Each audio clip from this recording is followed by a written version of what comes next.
Welcome everybody, selamat datang di Podcast.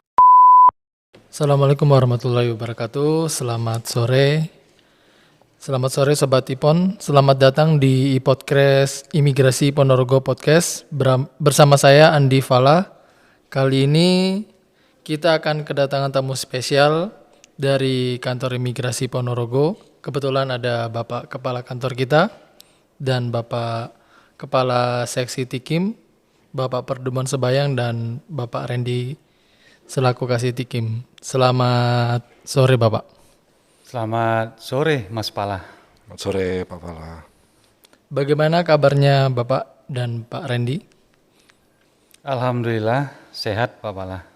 Dalam situasi landainya pandemik tapi kita tidak bisa lengah, tetap menjaga situasi dan kondisi khususnya dalam layanan jasa keimigrasian yang ada di kantor imigrasi kelas 2 non TPI Ponorogo ini tetap menerapkan protokol kesehatan supaya kita, pegawai, pejabatnya dan pemohon terlindungi dari penyebaran COVID-19.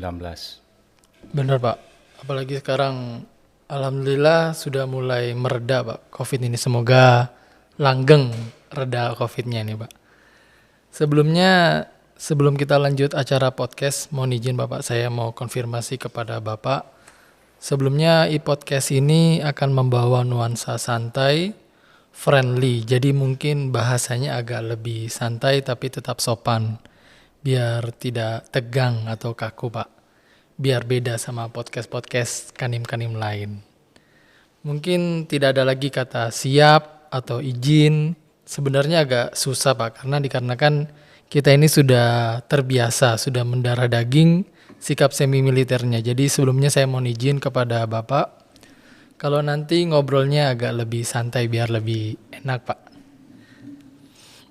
Betul, lebih santai, lebih familiar, jadi tidak ada batas, ya lebih baik seperti itulah. Jadi supaya tidak kelihatan kaku. Baik. Tapi saya sebelumnya pernah dengar cerita dari Bapak, dari orang-orang lain, dari senior, dari pimpinan-pimpinan yang lain, katanya Bapak ini orangnya pendiam, paling sabar, orangnya paling bijaksana. Jadi first impression saya pada waktu ketemu Bapak pertama kali itu agak takut-takut sama Bapak. Karena takutnya galak atau mungkin agak tegas mungkin Pak. Wah, alhamdulillah. Jadi yang keluar tentang saya itu masih positif. Alhamdulillah. Jadi sebenarnya tidak juga seperti itu.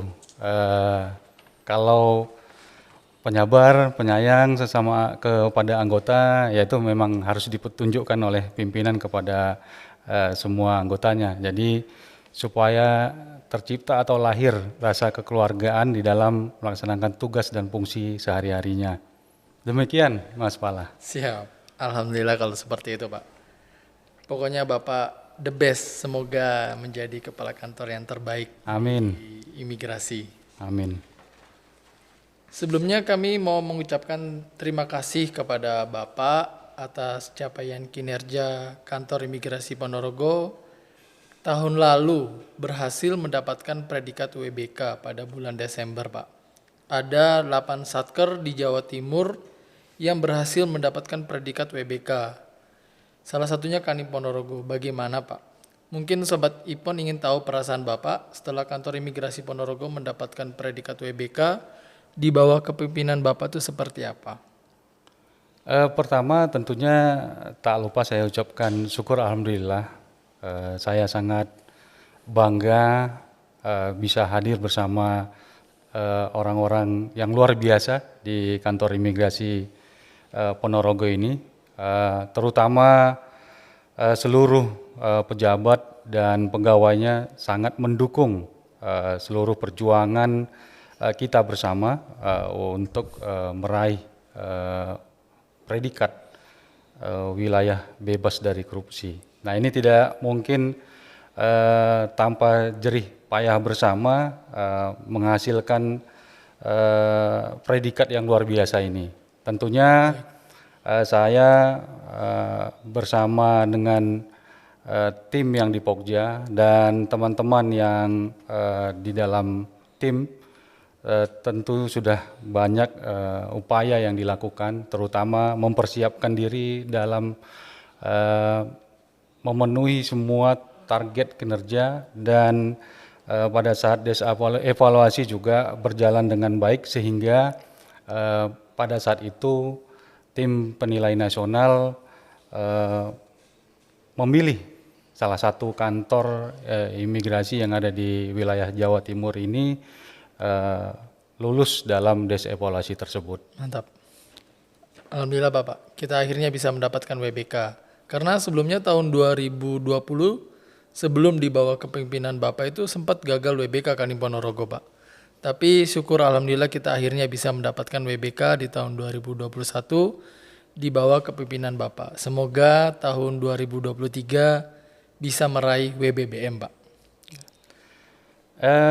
Berawal memang semuanya diawalin dari tahun 2020. Kita bersama tim dengan Pak Ketua dan tim Pokjanya tentu melakukan evaluasi di sana-sini pada saat kita gagal di tahun 2020 sehingga kita dapat memperbaikinya, baik itu semua kegiatan-kegiatan yang kita lakukan, terutama bagaimana meningkatkan atau memberikan layanan yang berkualitas kepada pemohon atau masyarakat yang meminta atau mengajukan permohonan jasa keimigrasian yang ada di kantor kita. Nah, berawal dari situ, beranjak dari situ, kemudian kita meningkatkan budaya pelayanan prima sehingga budaya pelayanan prima ini terus kita pegang teguh, masyarakat bisa dapat merasakan pada saat masuk ke kantor kita dan pada saat selesai mendapatkan layanan jasa keimigrasian yang ada di kantor kita.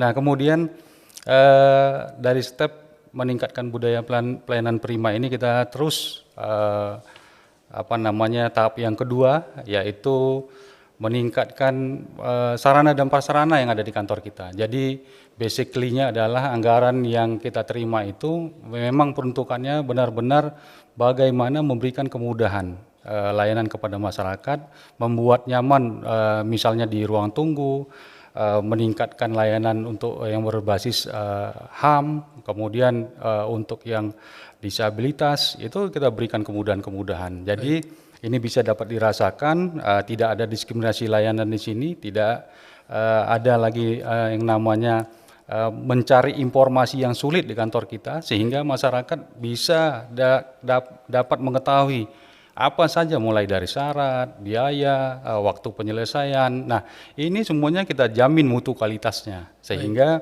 mutu dan kualitas layanan kita ini bisa dapat misalnya disampaikan terkait dengan keluhan-keluhannya seperti apa, sehingga feedback yang masuk dari pemohon atau masyarakat ini terus kita tingkatkan untuk paling tidak mendekati layanan yang sempurna yang diharapkan oleh masyarakat. Nah, untuk persiapan itu juga selain tadi budaya pelayanan prima, peningkatan sarana dan prasarana, kemudian meningkatkan inovasi layanan, kemudahan melalui inovasi ini terus kita tingkatkan sehingga mempercepat, mempersingkat dan adanya kepastian layanan di sana, sehingga tidak lagi ada masyarakat misalnya kita sudah pastikan 3 hari paspor selesai, ada yang tidak terselesaikan. Kalau memang ada hal yang seperti ini, kita berikan respon sehingga ada recovery layanan kepada masyarakat.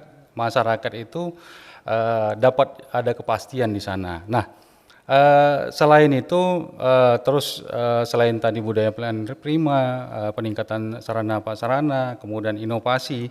Nah, kita terus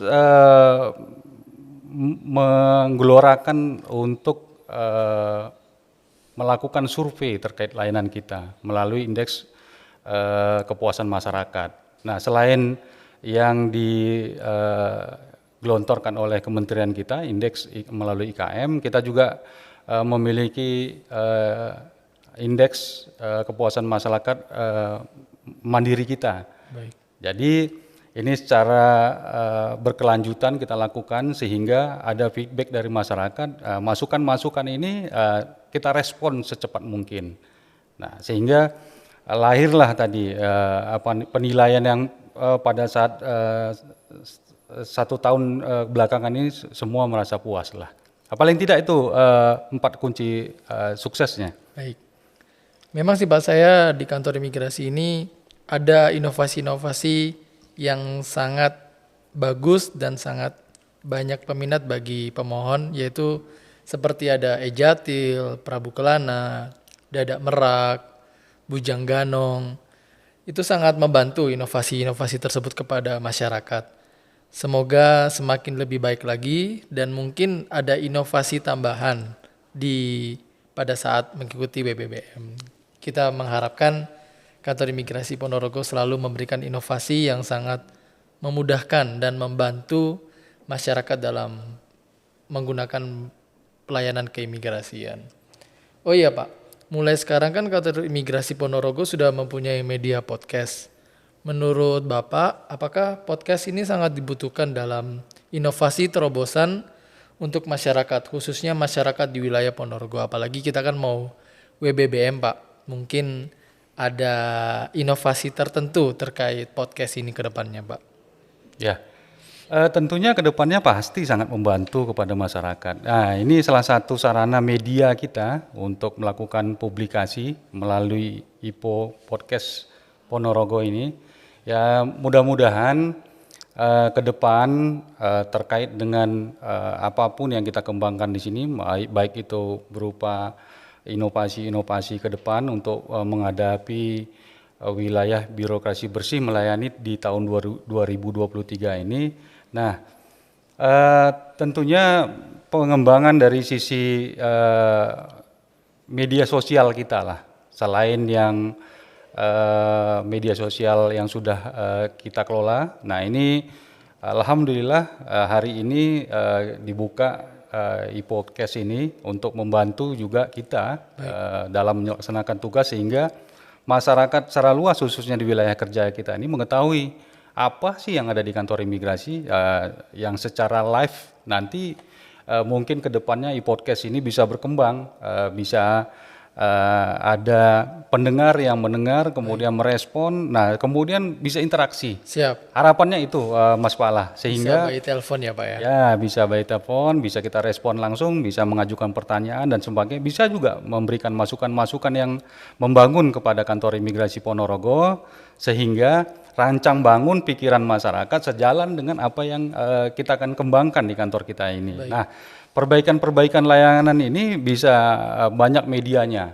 Nah, makanya saya dan semua teman-teman yang ada di kantor imigrasi Ponorogo ini sangat berkepentingan membangun e-podcast ini. Bukan hanya ikut-ikutan sebenarnya. Siap. Ini sebagai sarana media kita untuk terus melakukan penyebaran informasi publik sehingga masyarakat itu mengetahui secara luas dan kita bisa juga mengetahui, mendapatkan feedback dari masyarakat terkait apa yang kita berikan kepada masyarakat sehingga masyarakat ini memberikan kritikan, saran dan masukan kepada kita untuk kita dapat kembangkan sehingga kantor kita ini bisa dapat dipercaya oleh publik khususnya di wilayah kerja kantor imigrasi Ponorogo. Gitu Mas Mala kira-kira ceritanya e-podcast ini kita bangun. Mantap Pak.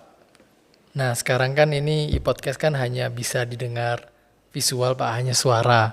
Mungkin kedepannya kita ingin lebih baik lagi, lebih makin keren lagi Pak. Mungkin mau mencoba live video.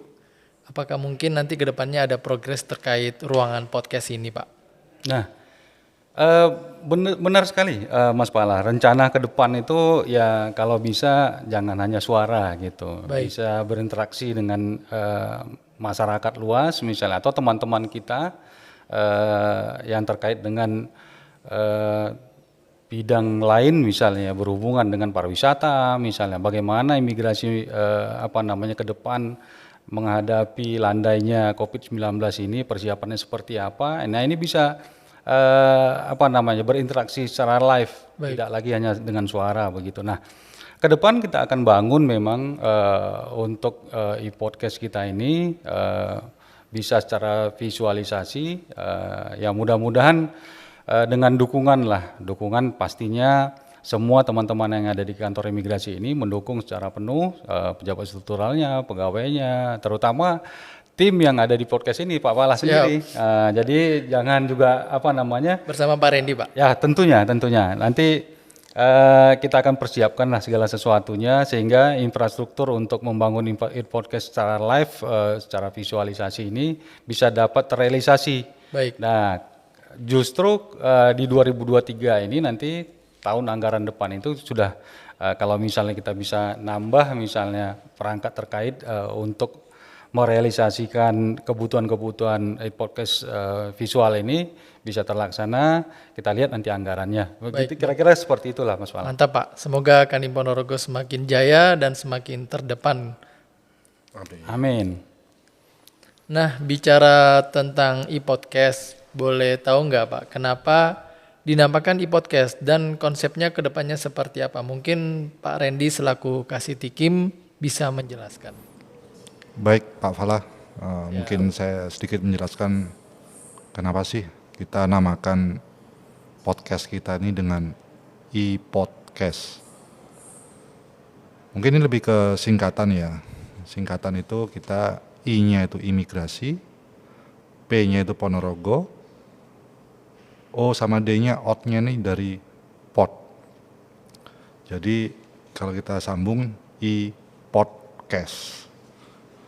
Kenapa kita bikin e-podcast? Karena kita juga memiliki jargon. Jargon kita itu IPON Promax. I-nya imigrasi, PON-nya Ponorogo. Promax-nya profesional melayani maksimal. Jadi hampir sama, IPON dan iPod. Bukan iPhone dan iPod ya, beda. Kita IPON dan iPod.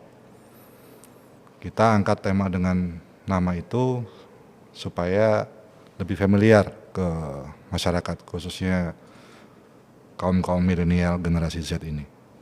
Konsepnya sederhana, jadi kita ikut ya yang lagi tren-tren sekarang ini kan podcastnya gimana kita buat santai, ngobrol, nggak kaku, dengan topik-topik atau tema-tema yang mungkin generasi Z ini ya, generasi milenial ini kita harus terapkan di podcast ini supaya memang target audiens kita selain kaum milenial yang kebanyakan memang main di medsos, kita juga kepada pemohon-pemohon umum. Tapi nanti di samping kita membahas tentang apa sih imigrasi itu sebetulnya, kebanyakan kan tentang hanya paspor yang diketahui masyarakat.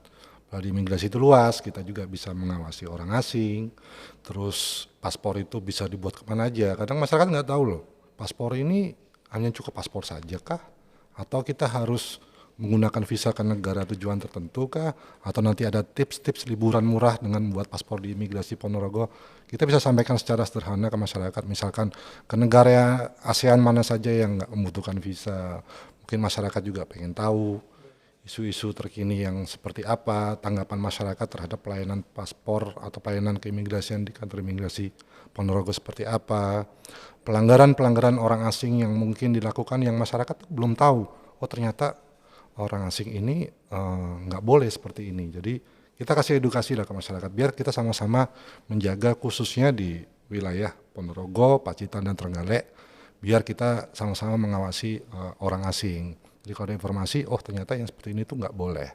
Karena mungkin saya pernah tugas di Bali, contohnya itu seperti ini. Jadi mungkin ada orang asing yang mau berinvestasi, dia pengen mempunyai bisnis. Karena informasi yang kurang, jadi masyarakat ini diajak mungkin dia merekrut lah orang-orang sekitar ya, orang-orang lokal Bali. Dia bikin villa, hotel, lalu disewakan. Dan orang asing ini yang menyewakan, padahal izin tinggal dia wisata. Dan orang-orang Bali ini nggak tahu kalau itu melanggar. Yang harusnya kita bisa arahkan dia menjadi seorang investor, dia bisa berbisnis, dan nanti akan hasilnya juga akan dinikmati oleh orang-orang lokal di Bali, masyarakat di Bali. Itu kan bermanfaat. Karena kurangnya informasi jadi orang asing kita deportasi, orang-orang kita juga merasa dirugikan. Mungkin tujuan utamanya lebih ke ya edukasi ke masyarakat, isu-isu terkini kita bahas, sekali waktu kita culik juga pemohon paspor yang di layanan supaya langsung ngasih feedback gimana nih pelayanan kita di kantor imigrasi Ponorogo? Kurangnya apa, lebihnya di mana? Mungkin itu kurang lebih Pak Fala. Ya, semoga kedepannya lebih baik lagi dan bakal ada bintang-bintang tamu yang spesial yang akan datang Pasti, di podcast Ponorogo ini. Kita berharapnya akan lebih banyak lagi bintang tamu yang akan datang ke sini. Oke, terima kasih Bapak, Pak Randy dan Pak Pardemuan atas waktunya. Semoga sehat selalu dan sukses selalu. Wassalamualaikum warahmatullahi wabarakatuh. Terima kasih Pak Fala. Waalaikumsalam. Terima kasih Mas Pala atas waktunya.